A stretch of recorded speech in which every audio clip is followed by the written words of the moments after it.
दोस्तों हम क्या डिस्कशन कर रहे थे, एब्सोल्यूट डेटिंग के बारे में। एब्सोल्यूट डेटिंग जहाँ पे हमें पूरा एक्चुअल डाटा मिलता था, मतलब कि सही से आपको डायरेक्ट एज डिटर्मिनेशन। इस मेथड से दोस्तों आपका डायरेक्ट, थोड़ा बहुत एरर रहता है लेकिन direct as determination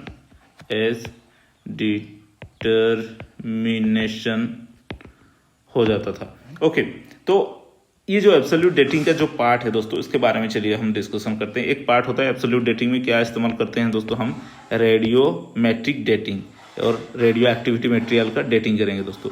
radio active dating, तो रेडियो एक्टिव डेटिंग क्या है दोस्तों, इतना जान लीजिए। हमारा अर्थ में जैसे ही हमारा अर्थ फॉर्मेशन हो रहा था, तो बहुत सारे रॉक के अंदर, ये एक रॉक है, रॉक के अंदर बहुत सारे रेडियो एक्टिव एलिमेंट दोस्तों प्रेजेंट रहते हैं, और इनका काम है दोस्तों कि ये डिसइंटीग्रेट करते हैं दोस्तों। रेडियो एक्टिव जो एलिमेंट होते हैं, बहुत सारे जेनिक आइसोटोप मिलते हैं दोस्तों। कहाँ पे दोस्तों, रॉक पे। ये क्या होते हैं, जनरली अनस्टेबल होते हैं। अनस्टेबल क्यों होते हैं अनस्टेबल, क्योंकि हाई एनर्जी के कारण ये दोस्तों अनस्टेबल होते हैं। तो कोई भी चीज़ अगर अनस्टेबल है, वो स्टेबल फेज तक मूवमेंट करेगा, क्योंकि इनिशियली जो रॉक होते हैं बहुत ही हाई एनर्जी वाले रॉक होते हैं। हाई एनर्जी हाई, ये जो रेडियोजेनिक आइसोटोप होते हैं, रेडियोजेनिक आइसोटोप जो होते हैं हाई एनर्जी। ओके, तो लेकिन ये दोस्तों कहाँ high energy to low energy को मूव करेंगे। Low energy by disintegration, by release of energy, disintegration. Okay, ये हाई एनर्जी वाला रेडियोजेनिक आइसोटोप जो कि हमारा अनस्टेबल है दोस्तों, अनस्टेबल है, वो क्या करेगा, रिलीज करेगा एनर्जी, उसका एनर्जी को रिलीज करेगा, जो कि आप साइंटिफिक भाषा में डिसइंटीग्रेट बोलते हैं। Release energy to get stable. Okay, so दोस्तों इसी से हमें क्या, और ये कांस्टेंट प्रोसेस है। This is a constant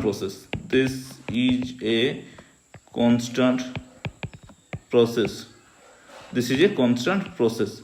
so कोई भी फिजिकल, कोई भी केमिकल और कोई भी बायोलॉजिकल एक्टिविटी से ये दोस्तों इतना चेंजेस नहीं होता है।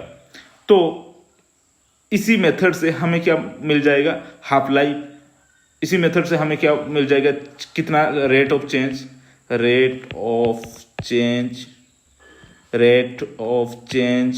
और इसको बोलते हैं डिके रेट। जो डिसइंटीग्रेट को हम क्या बोलते हैं दोस्तों, decay rate.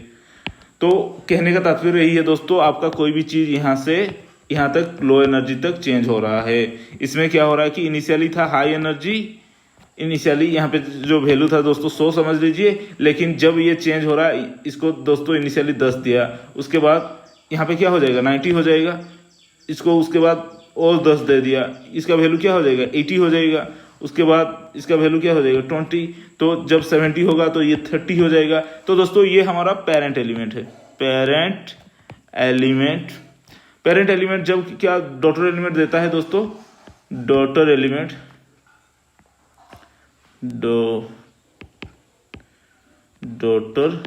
Element.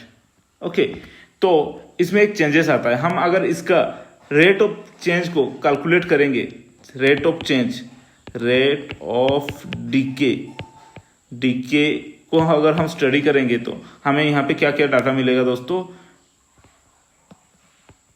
T half life period मिल जाएगा।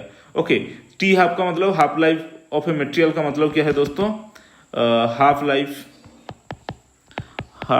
लाइफ इसका मतलब यही है कि this is the period of time taken during A 100% substance get into 50%।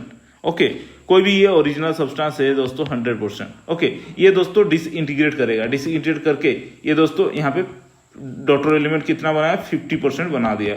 Okay, ये मटेरियल था पहले, ये डिसइंटीग्रेट कर रहा है तो 50% बन रहा है। ओके, फिर ये जो 100 से 50% बन गया, जितना टाइम लगा, टाइम टेकन ये टाइम टेकन को हम क्या बोलते हैं दोस्तों, हाफ लाइफ। ओके, मैं फिर से बता दे रहा हूं, the period of time, the time taken during a original radiogenic substance दोस्तों, रेडियोजेनिक सब्सटेंस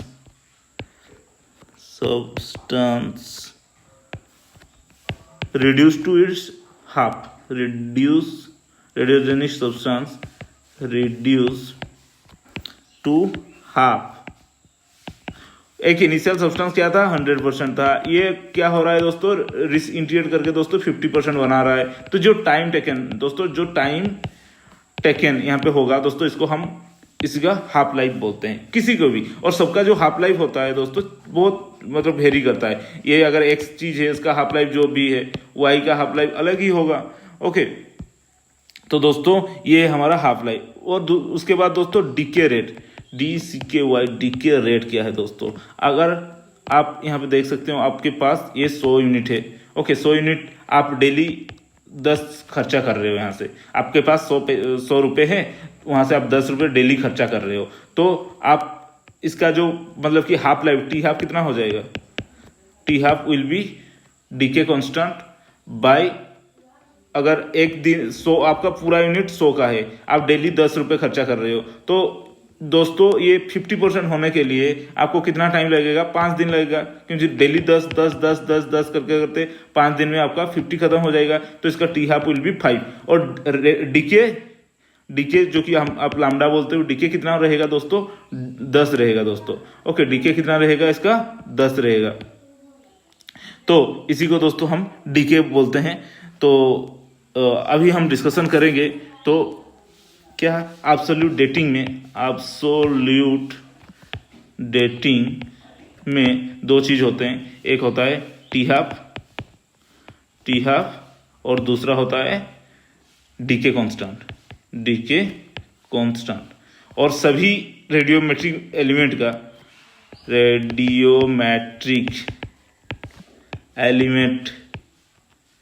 का ये टी हाफ और जो डीके कांस्टेंट लैम्डा है आर डिफरेंट होता है दोस्तों। तो इससे हमें क्या पता लगेगा दोस्तों, जितने भी हमारे बड़े बड़े रेडियोमेट्रिक मटेरियल होते हैं जिनका हाफ लाइफ थोड़ा ज़्यादा है, तो इनसे हमें दोस्तों एज ऑफ अर्थ के बारे में डाटा मिल जाएगा। क्योंकि ये दोस्तों जब हमारा अर्थ फॉर्मेशन हुआ था यहाँ पे, तो वहाँ से ही दोस्तों बहुत सारे रेडियोमेट्रिक मटेरियल यहाँ पे मिल रहे होंगे। अगर इसी एरिया को, अगर इसी रॉक को अगर कैलकुलेट करेंगे कि इसका एज कितना है, तो डेफिनेटली अर्थ का भी एज भी तो समान हो जाएगा ना। तो इसीलिए दोस्तों एब्सोल्यूट डेटिंग में हम किसको डेट करते हैं दोस्तों, ये क्रोस्टल रॉक को। क्रोस्टल रॉक कब फॉर्मेशन हुआ था, जब अर्थ भी फॉर्मेशन हुआ था सेम टाइम। तो अर्थ के अगर किसी भी रॉक का अगर आपको वहाँ पे आइसोटोप मतलब अनस्टेबल आइसोटोप मिल रहा है, इसी को हम स्टडी करेंगे। और स्टडी करने के बाद उसका दोस्तों टी हाफ निकालेंगे। टी हाफ से हम देखेंगे कि एज ऑफ अर्थ दोस्तों कितना है। ओके, तो चलिए दोस्तों हम एक यहाँ पे टेबल देखते हैं। इसी टेबल के हिसाब से हम यहाँ पे आपको बताएंगे कि अर्थ में जनरली कौन सा आइसोटोप यूज होता है दोस्तों। एक होता है यूरेनियम 238। Okay, uranium 238। तो ये पेरेंट एलिमेंट है। ये दोस्तों it gives rise to daughter element. This gives rise to daughter element क्या है दोस्तों, लीड 206। दोस्तों इसका हाफ लाइफ क्या है, टी हाफ इसका क्या है दोस्तों, टी हाफ है इसका 4500 मिलियन ईयर। ओके, तो अर्थ में जनरली बहुत सारे एरिया पे वोल्केनिज्म हो रहा है। जहाँ पे वोल्केनिज्म होगा दोस्तों, वहाँ पे दोस्तों आपको यूरेनियम मिल जाएगा, यूरेनियम मिल जाता है। तो यूरेनियम जहाँ पे भी मिल जाएगा वहाँ पे ये मेथड आप अप्लाई कर सकते हैं। Okay, the area where you will get zircon, uraninite and pitchblende. So इस एरिया पे दोस्तों आप यूरेनियम और Pb206, यहाँ पे दोस्तों कौन सा एमिशन होता है दोस्तों, अल्फा एमिशन होता है दोस्तों। इसी मेथड में इसका हाफ लाइफ कितना है आपको बता दिया। डीके कांस्टेंट जानने की जरूरत नहीं है, लेकिन जिस एरिया में आपको जिरकॉन, यूरानाइट, पिच ब्लेंड इसी टाइप का रॉक मिल रहा है, इसी एरिया पे आप ये मेथड को यूज कर सकते हो। इसको हम यूरेनियम पीबी मेथड बोलते हैं, यूरेनियम पीबी मेथड बोलते हैं, यूरेनियम पीबी मेथड। दूसरा है यूरेनियम, उसी यूरेनियम दोस्तों उस टाइम में 238 बोल रहा था, अभी बता रहा हूँ यूरेनियम 235, ये भी यूरेनियम पीबी का पार्ट है। यूरेनियम ये भी दोस्तों यूरेनियम पीबी का ही पार्ट है। ओके, यूरेनियम 235 आइसोटोप हम यूज करते हैं, जो कि डिसइंटीग्रेट करता है, क्या बनाता है दोस्तों, PB207 बनाता है दोस्तों। ये बनने के लिए इससे कितना टाइम लगता है दोस्तों, हाफ लाइफ इसका कितना है दोस्तों, इसका है 710 million year half life. Okay, ये भी कहाँ पे ज़्यादातर इस्तेमाल होता है दोस्तों, जिरकॉन, यूरानाइट एंड पिच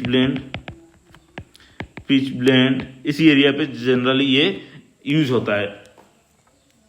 तो इसका दोस्तों और भी एक है जो कि थोरियम है दोस्तों, थोरियम 232, ये डिसइंटीग्रेट करता है दोस्तों। थोरियम 232 डिसइंटीग्रेट करता है, बनाता है क्या हमारा PB208। ओके, ये 3 नंबर मेथड है। पहला 2 क्या था, यूरेनियम लीड मेथड, यहाँ पे थोरियम लीड मेथड हम इस्तेमाल करेंगे। यहाँ ये दोस्तों यहाँ से यहाँ बनने के लिए कितना टाइम, टी हाफ इसका कितना है दोस्तों, टी हाफ इसका है हमारा 13,900 मिलियन ईयर। ओके, ये कौन सा एरिया में ज़्यादातर यूज होगा दोस्तों, ये जनरली हमारा कोलम्बाइट, टांटालाइट एरिया कहाँ है, कोलम्बाइट, ओके, टांटालाइट, मोनोजाइट, मॉस्कोवाइट, जहाँ पे आपको ये रॉक मिलेगा, आप वहाँ पे ये मेथड अप्लाई कर सकते हैं। ओके, देन 4 नंबर में आएगा आपका potassium KAR method. Okay, 4 number पे आपको आएगा, देखिए दोस्तों 4 नंबर तो बता देंगे, ये दोस्तों इनिशियल पेरेंट एलिमेंट जब हाफ होगा, इसका दोस्तों हाफ डिसइंटीग्रेट कर जाएंगे, ये बन जाएंगे, और जब और भी टाइम जाएगा और ये दोस्तों हाफ होगा। जैसे कि 100 है दोस्तों, ये पहला हाफ लाइफ में 50 बनाएगा, यहाँ से दोस्तों ये 25 बनाएगा, 25 से 12.5 बनाएगा, तो ये है दोस्तों टी हाफ। ओके, यहाँ से यहाँ बनने के लिए टी हाफ टाइम, यहाँ से यहाँ बनने के लिए टी हाफ टाइम, यहाँ से यहाँ बनने के लिए टी हाफ टाइम लगेगा दोस्तों। ओके, तो उसके बाद हम क्या दोस्तों, KAR मेथड हम स्टडी करेंगे। KAR मेथड क्या है, K40 will gives rise to AR argon 40। Okay, इसका दोस्तों टी हाफ कितना है, टी हाफ है दोस्तों 11,900 मिलियन ईयर। ये जनरली क्राटोनिक रॉक पे इस्तेमाल होता है, ये मेथड क्राटोनिक एनवायरनमेंट में इस्तेमाल होता है, क्राटोनिक एरिया। क्यों क्राटोन में दोस्तों, ग्रानाइट है, क्राटोन का कॉम्पोजिशन क्या है, ग्रानाइट।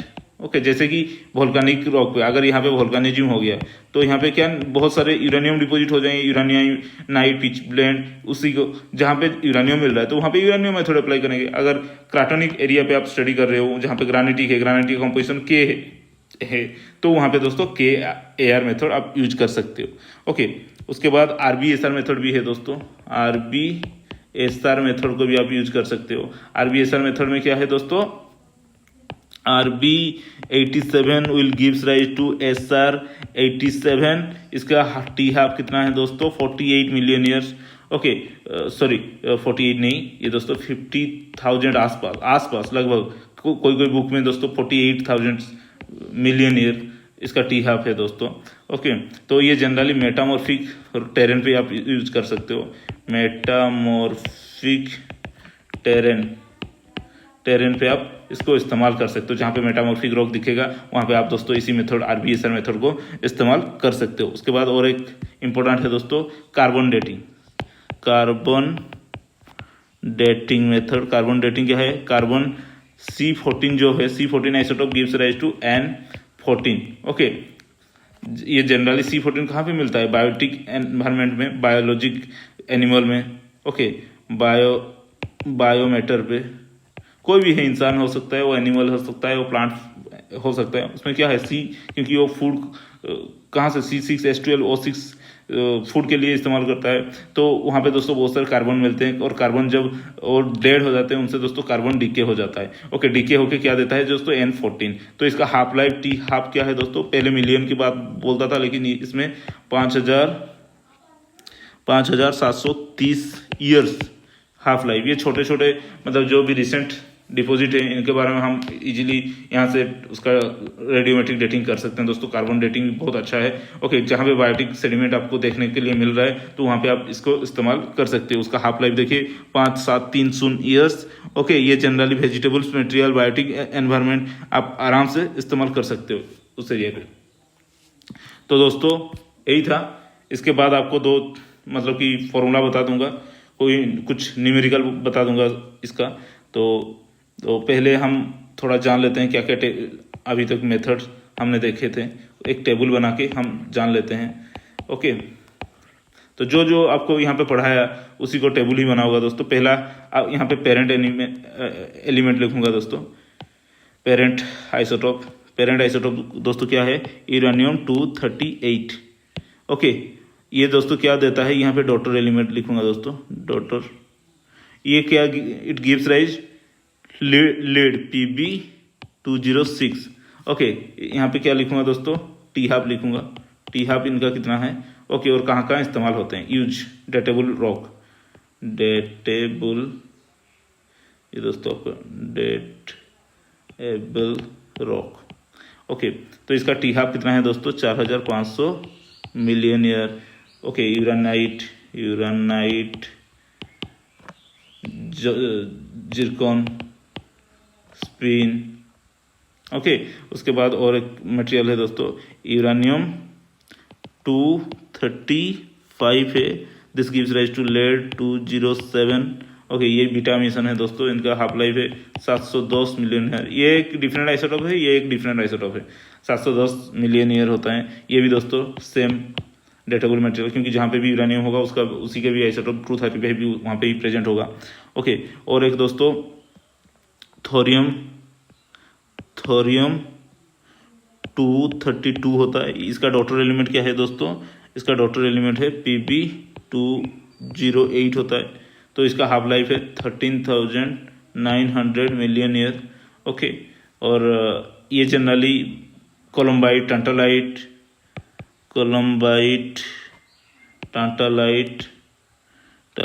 मोनाजाइट इस रीजन पे बहुत ज़्यादातर इस्तेमाल होता है। ओके, और एक हमारा जो सबसे ज़्यादा इस्तेमाल होने वाला चीज़ क्या है दोस्तों, K40, this daughter element will be AR40।